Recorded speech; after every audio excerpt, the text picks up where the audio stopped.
ఇవేవి కూడా మేము నమ్మలేదు. ఇవన్నీ ఎక్కడి పెళ్లి చేసుకుంటే చచ్చిపోవడేంది? ఇదంతా తప్పు.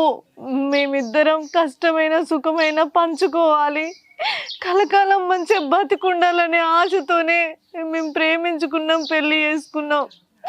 ఆయన నాతోని చాలాసార్లు అనేది, నేను భయపడి ఆయనను అడిగినప్పుడల్లా, ఏమయ్యా నా వల్ల నీకేమన్నా అయితే నేను బతికి వేస్ట్ అని నేను ఏడ్చేదాన్ని. కానీ ఆయన అప్పుడు, పిచ్చిదానా ఈ విషయంలో నువ్వెందుకు బాధపడుతున్నావే, నాకు ఒకవేళ చావు వచ్చిందంటే అది నేను చేసే పని వల్ల, నా ఫీల్డే మోటార్ ఫీల్డ్, నువ్వు అట్లా అస్సలు ఆలోచించకని నాకు ధైర్యం చెప్పేవాడు.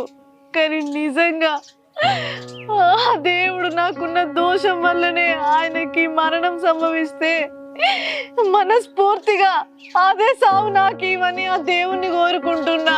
ఆయన చచ్చిపోయి నేను బతికు